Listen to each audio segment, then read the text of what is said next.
Right. Like,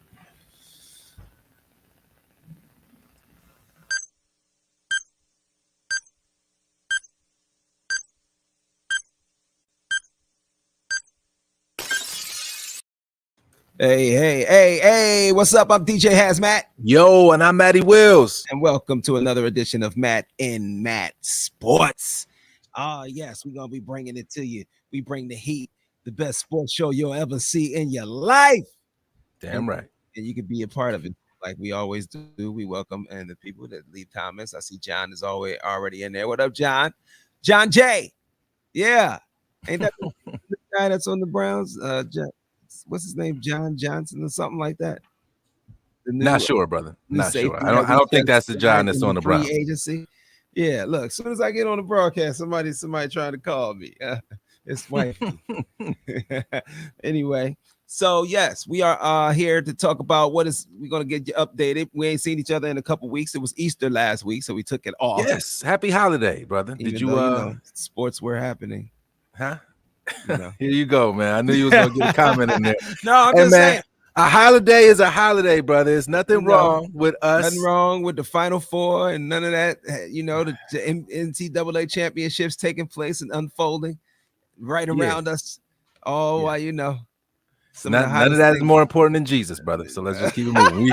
We here now. We here now, man. So let's get to it.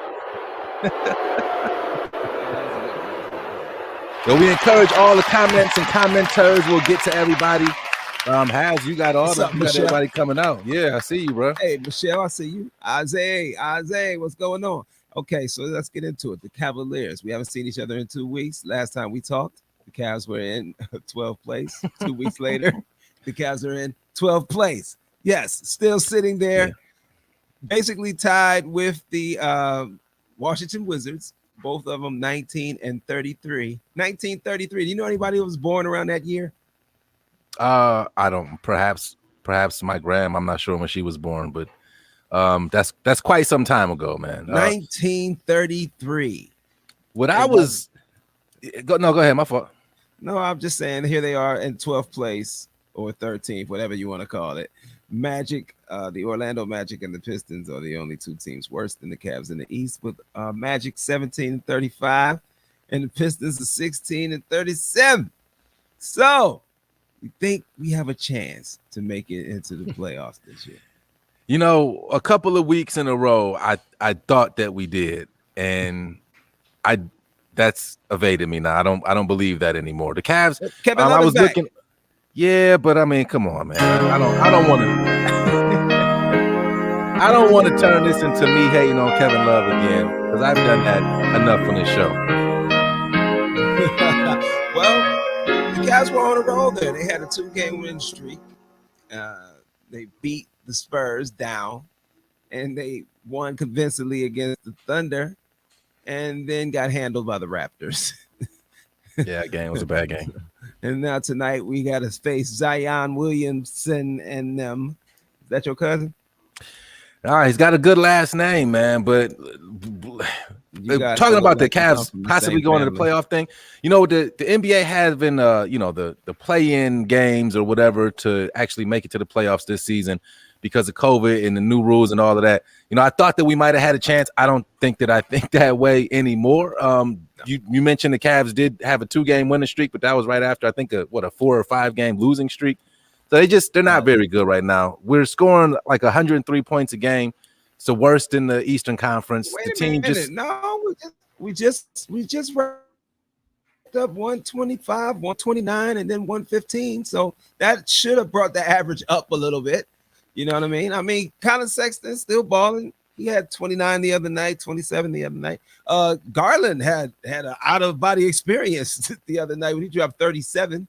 But, I mean, these are good players. These are good pieces. But what remains obvious and always the case in the NBA, if you don't have a superstar player on your team, i.e. a LeBron, a Kevin Durant, a Kyrie, a Zion, you're not going to compete for championships. Yeah.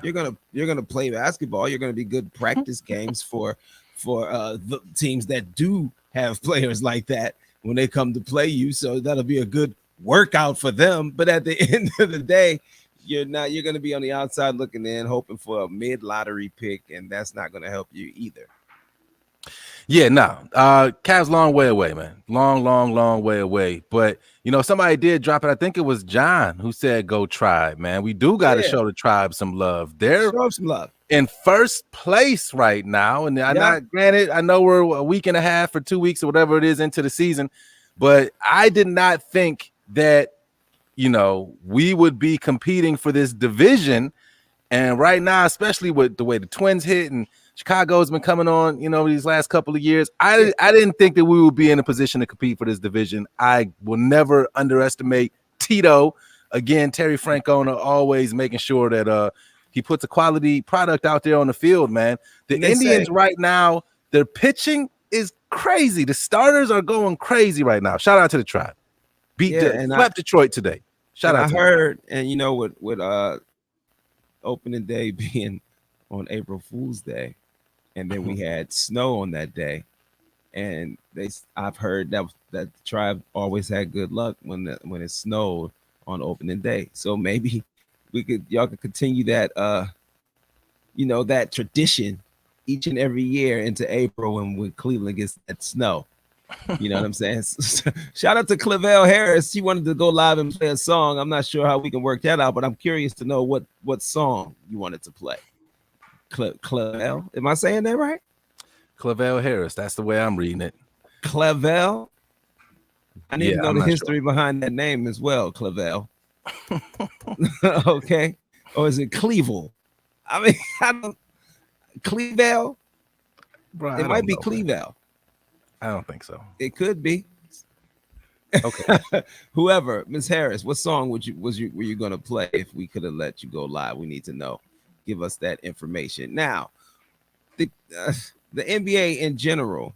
I mean, you had the Los Angeles Lakers basically destroyed the Brooklyn Nets without LeBron, without AB, of course, who's been out for a minute. Did I say his name right? Keep going. You said A. You talking about the forward. By the way, yeah, I said AD. Yeah. It's AD.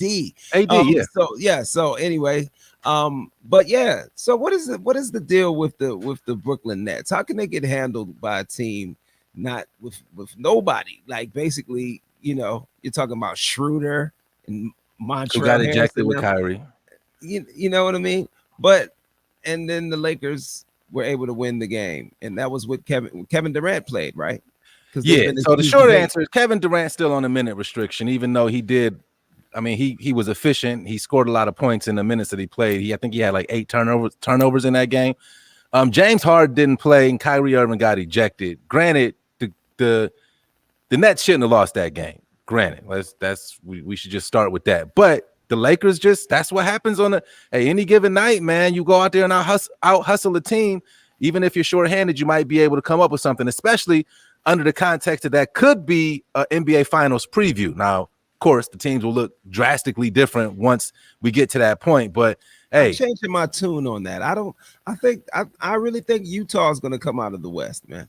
I'm really starting to believe that Utah is going to come out of the West now. Unless, and even if LeBron comes back, because if it's just LeBron and not AD, I don't think that they have enough to get past the Utah Jazz. Spider Mitchell and them. They out there balling, man. They doing something special. Sure. People aren't paying attention, but I want to give them props because we keep talking as if the Utah Jazz don't have the best record in the NBA, and we keep bypassing the fact it just automatically putting the Lakers and against the Brooklyn Nets. Obviously, I don't think anybody is going to beat the Brooklyn Nets in the East if all of their players are present, but we can't look past the Utah Jazz and what they're doing, man. I'm not going to look past the Jazz, but I will say that in the NBA playoffs, when it turns into a series of 7 and you playing the same team for a week or two, I'm not picking Rudy Gobert over LeBron. I'm just not going to do that. And I don't even really honestly think that I would take Utah over the Clippers, who added playoff Rondo, who I think is going to be a big factor once the postseason begins as well. I think it's going to be one of those teams in LA to come out of the West, either the Lakers or the Clippers. But there's a lot of players over there in the West. Obviously, they're loaded. I mean, Utah's one. You got Phoenix with Chris Paul and what he's been able to do with the team that was the best, the only undefeated team in the bubble last year when they had to, switch up the rules for how they were going to do the tournament and all that stuff at the end of the season. But I understand what you're saying about the Jazz. We can't overlook them, but when it comes down to it, I'm taking LeBron. 40-13, man. I mean, at some point, somebody else is gonna rise up and, for sure, and take out the, you know what I'm saying? And for LeBron has had a great run, man. And this is all hinged on him being himself in the playoffs too. I mean, if he's not himself, obviously, then I think it's wide open. I think Anthony Davis has to be really good too. But that leads. So look, you touched on this. You said that you don't see anybody beating the Nets in the East, and I will tend to agree with that. Again, hinged on the fact that the big three, as we know them, are healthy and playing in the postseason. But Kyrie Irving is not playing tomorrow for personal reasons. Again, like, I know we can't predict it, but what's up with that, man? Are the big three going to be available in the playoffs? We've seen how many games KD has missed. Now James Harden is hurt, who notoriously plays and doesn't have these long stretches where he's been injured. But now we've seen injuries with Kevin Durant. We all know Kyrie Irving's history injury, and then you add on the fact that he's just picking and choosing when he wants to show up to work right now. That's kind of wild. He can do that when you have the. I guess. Can he though? I guess he can. And you can do that in the East. I mean, even though they're BSing around right now, they still sitting at number 2, basically number 1, 36-17, tied with the 76ers atop the Eastern Conference. So yes, they can do this. They can lollygag around. Nobody's really making a hard push to challenge them in the East right now. I mean, the Milwaukee Bucks are playing around. Do you trust that team? I just don't think we should sleep on Milwaukee, or really more so Philly. I think that Philly could be a dangerous team in the East, and that's the type of team that they are, the way that they're built, the way that Joel Embiid is playing, Ben Simmons coming into his own, Doc Rivers leading the charge now. I think that type of team is a type of team that could like snatch a chip for real. If the pieces fall the right way. But I of course I'm a roll with Brooklyn if their big three is healthy in the playoffs, because that's just some craziness that we've never seen before. But they're susceptible, I think. I love Joel Embiid. Is he back from that hyperextended knee? I think he's been back in action, but I'm not 100%. Joel Embiid, yes, he's my favorite player. I just like that he's a big man, but he plays under control. He's got a little swag about his game. He's not like a Shaq who's just overpowering people. Mm-hmm. You know what I mean? Mm-hmm. And it took him a minute. And then his journey. He was a very injury prone young man when he came into the league. So yeah, good for him. The process. Yeah, the process. Remember that whole Rihanna situation? Oh, he's a fan of hers. I've heard that, and I think even Yanni has said this, and I know Angie has said it on the Morning Hustle. They say, do you know what they say the correct pronunciation of her name is? Rihanna. That's what they say. Rihanna. Like, for real. Like, that's what that. I don't know. Right. Okay, so then just respect it, man. What, you don't want to say it like that? No, I do respect it, but like when we're on the radio, are you gonna say that? We don't. That was Rihanna. We don't play Rihanna on WCAK. I'm sure she's on one of the two of them songs. No, we would. We play Wild Thoughts. That might be it as far as our Rihanna. Oh, we just got I just got confirmation from the back room. Yeah. All right, there we go. What is it Rihanna? It's Rihanna. That's what Christian said. Okay. Yeah. Rihanna. So there we go. Corey Brooks hollering about the Washington Wizards. They're going to challenge now. Like, they got it together. The Washington Wizards. Bradley Beal, Russell Westbrook action. For sure. They're two very entertaining players on that squad. I'd love for anybody to challenge and make it entertaining. I don't want it to be a foregone conclusion. That's the one thing about basketball. That's the difference between basketball and NFL. Yeah. The disparity in the teams in the NFL. Speaking of which, we got an NFL draft. And you ready? Of course, I'm ready. Did we get in? Did we get credentialed? No, we still waiting on the word. Well, I'm still waiting on the word. But I picked up the new style, the draft hat. I'm sorry I don't even have it right here, so I could just pull it out. But I got the Cleveland Browns NFL official draft hat, so I'll be ready. It's gonna be the one that the players get when they get drafted. As I'd expect nothing less from you, brother. I know you come with the heat, man. No, I'm just saying. I just popped in lids. I was at Great Lakes Mall. They have a lids out there, so shout out to the lids people. Maybe we can get an endorsement. Maybe we can get something going on with lids. So, what you thinking about the draft, man? I know I've related before how much of the NCAA I actually watch, but I got a couple thoughts. But I want to hear from the expert. What do you think? Well, it's interesting that the draft is actually going to be held right here in the great city of Cleveland, Ohio, and they've been getting ready for it and getting set up. And some people may not think, what's up, Tyler? Tyler Alexander saying what's up. Okay. So so the draft for the first time held in Cleveland, but for the first time in a long time, Cleveland is not very significant at the top of this draft. Right. Ironic.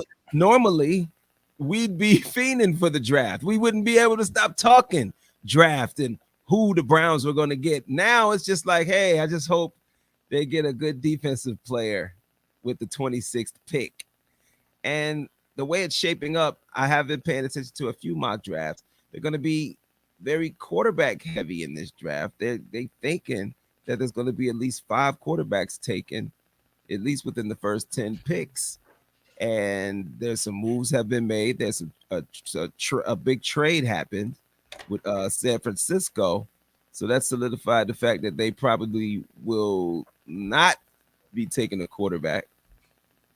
You know what I'm saying? So there was a lot of speculation that they were going to draft the one kid that didn't even play all of last season. Like, how special you got to be to get one season in 2 years ago and they consider you to be like the second pick in the draft.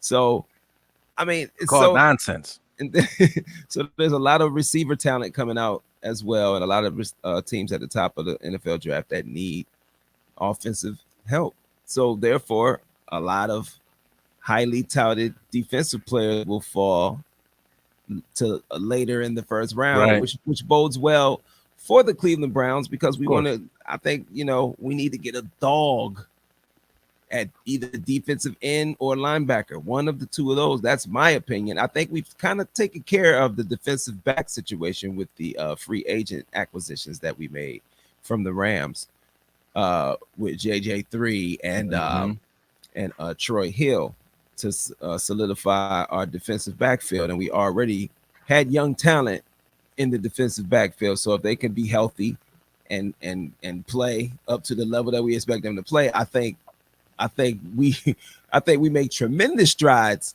on the back end of our defense. Now, we also kind of did some things, getting that linebacker Jackson from over in Indianapolis, and we also got the guy from McKinley, Tack McKinley from the Atlanta Falcons. Now, this is a guy who mentally wasn't into it, whatever for the past few years, but was a beast and highly considered to be one because he was drafted in the first round when he came out of college. So we're gonna see how this is. It's seeming like Andrew Berry is like a mad scientist, man, whipping up this concoction and putting all these players together here on one team. People wanted to come and play for the Cleveland Browns.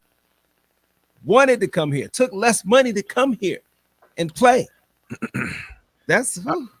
Let me ask you a question, bro. Yes.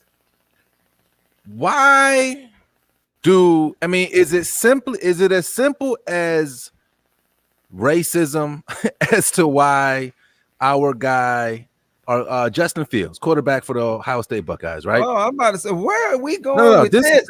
This is where I want to go with this, man. Every year, right? It seems like every year we've got a highly touted black quarterback who's had a bunch of accomplishments. who should be considered one of the top 1, 2, 3 guys, right?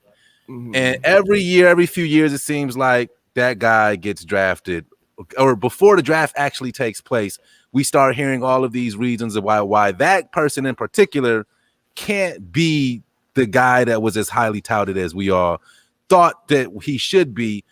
If you just look at the raw numbers, I mean, specifically when you look at the quarterback to Ohio State, right? I know we lost in the national championship game, but who are do we hear about all these other dudes before the season stopped, before all the mocks and stuff started coming out? Like, how did everybody else shoot above number 2? They're saying that Fields is what, the 4th or 5th ranked quarterback coming out right now. How is that possible?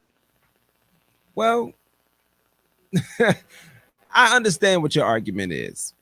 Justin Fields, he has great potential. We'll say that, you know what I mean? And he's put up numbers in college. I can't deny what he's done. There's also, and they play competition, and they play games against, but you don't get to be ranked as high as Ohio State is ranked unless you win the games that are considered stronger games that you need to win. You know what I'm saying? Like, it's always, I don't know how to explain it. I'm tripping up on my words right now. I just don't like it. You mad because they ranked Trevor Lawrence over not Trevor, because they've been talking about Trevor for years, right? They've been anointing him. So you don't like the Mac Jones and Zach Wilson. Yeah, the Zach Wilson and the Mac Jones. Listen, I've never seen the Zach Wilson kid play. We saw Mac Jones play. He better than Fields has. Is that what you're gonna tell me? Well, what they were saying was that the San Francisco 49ers were going to draft Mac Jones. Mac Jones, is he better than Justin Fields? Because he fits the type of style of quarterback. He fits their system, is what they're saying. That's, like if they draft Mac Jones, he doesn't have to start. He can play behind Garoppolo. And Justin Fields, you probably, I can't explain why. These quarterbacks, you never know. You never know with these quarterbacks, man. The history of drafting quarterbacks near the top of the draft, it's like I did countless research on quarterbacks when we were the ones looking for quarterbacks near the top of the draft all of the time. And I would always argue against drafting a quarterback high in the top of the draft anyway, because they never seem to pan out. So except for Baker, Browns gonna be the Browns. But yes, but even though they did draft Baker, I wasn't upset at that pick. Yeah, and it took 20 to get to Baker. Let's just be honest. I mean, it took how many quarterbacks did they take in high on the draft board before we got to Baker? You know what I'm saying? The only one that we drafted with the number 1 overall pick since. Well, yeah, but there were some first round busts in there too. Yeah, but we were drafting these quarterbacks with the number 20 something, 22, 22. Yeah. My man Johnny. Yeah. Look, Brady Quinn. One of them, you know what I mean? So also the one that I dislike the most, and I can't even think of his name right now. He was drafted with the number 22 pick, and I forget it. I can't even think of his name right now. But like I said, you never know with these quarterbacks. So Colt McCoy, was that who you was talking about? But you gotta understand this. It doesn't matter who's more talented than who. It matters what the team has around them when they get to the team.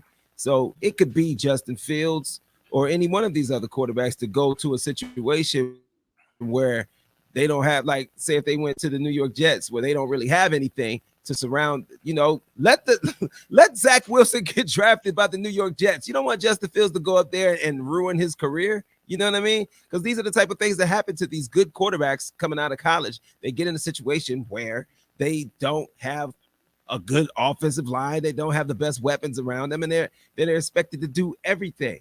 What you would want more so than to raise an argument about racism is for Justin Fields to land somewhere where he can get, be the most successful quarterback he can be.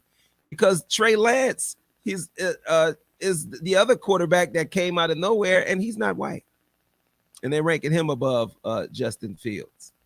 So, but I think that argument about athletic quarterbacks has been changing over time because people. How can it not? With Patrick Mahomes. Yeah, so no, I get it. The only standstill quarterback that Trevor Lawrence is an athletic quarterback.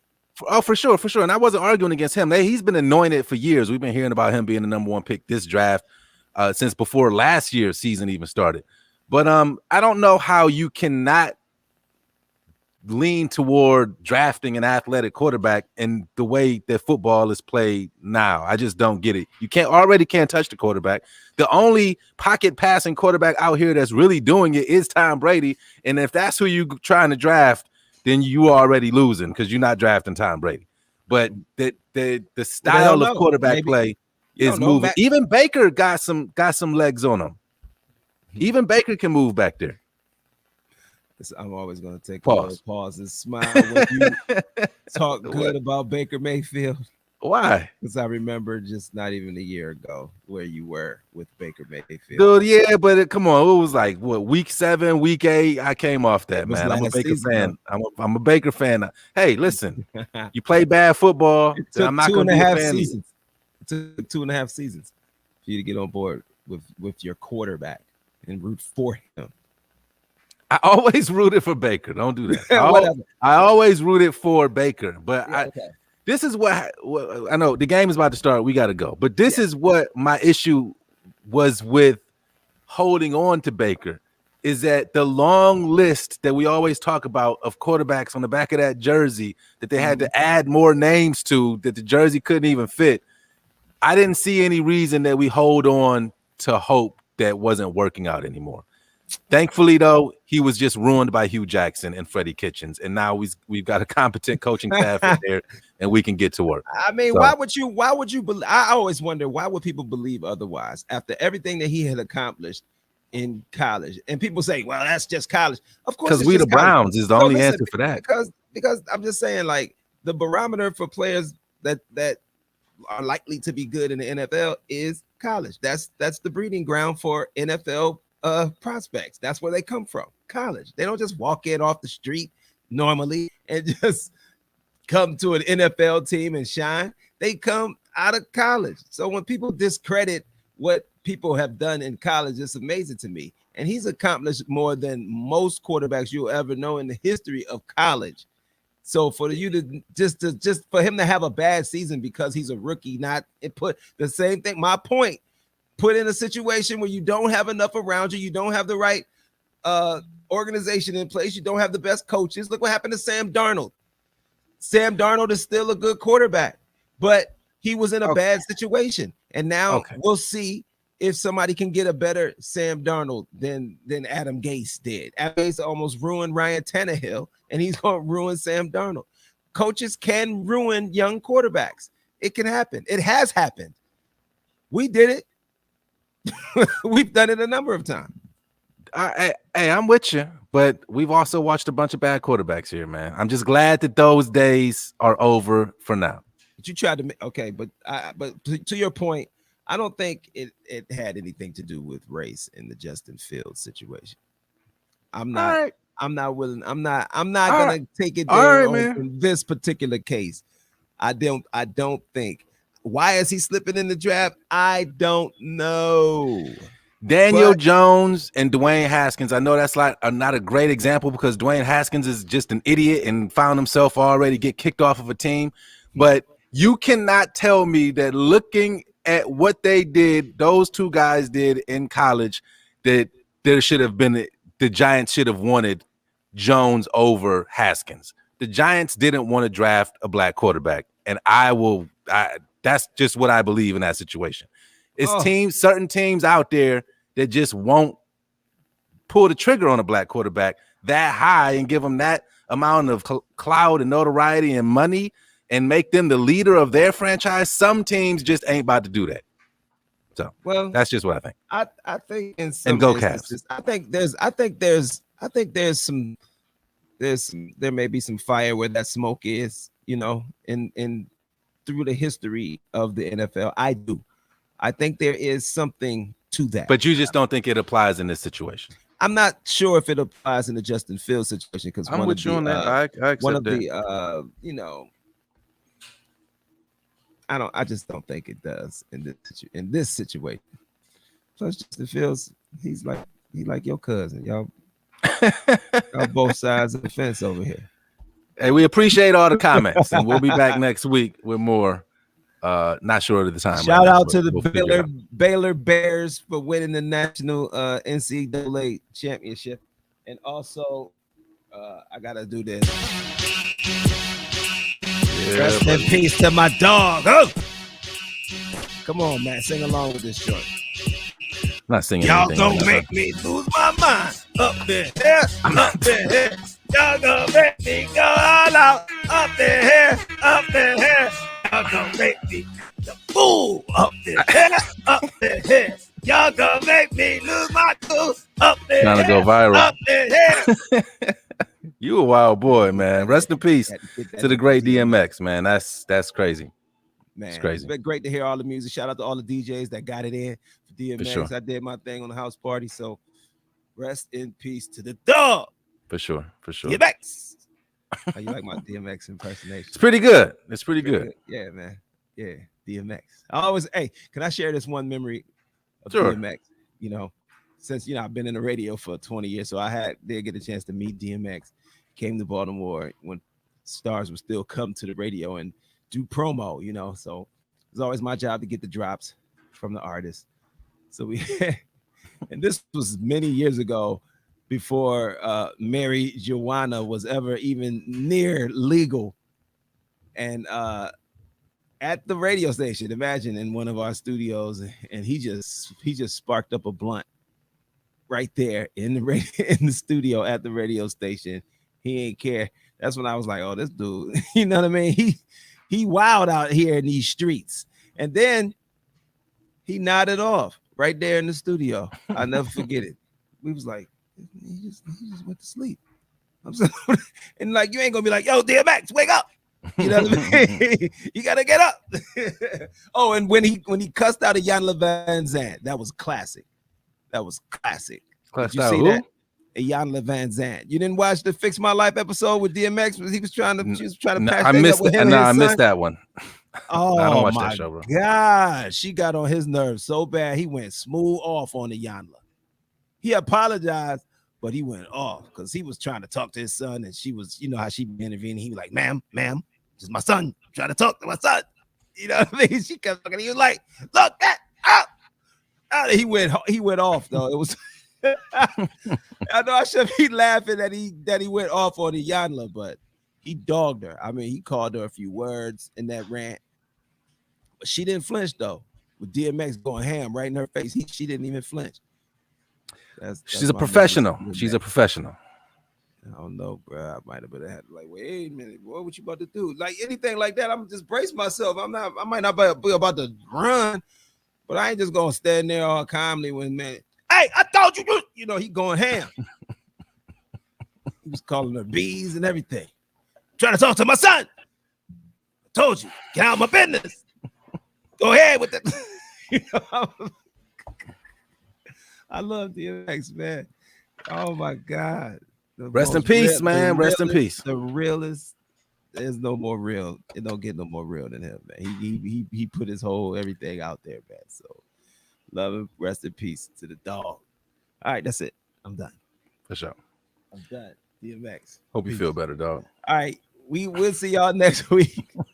Getting closer to the drafts in the land. Go Cavs and Indians. Tribe balling right now. Of course, the Tribe. Yeah. So this is it. I'm DJ Hazmat. I'm Matty Wills. And this is us. We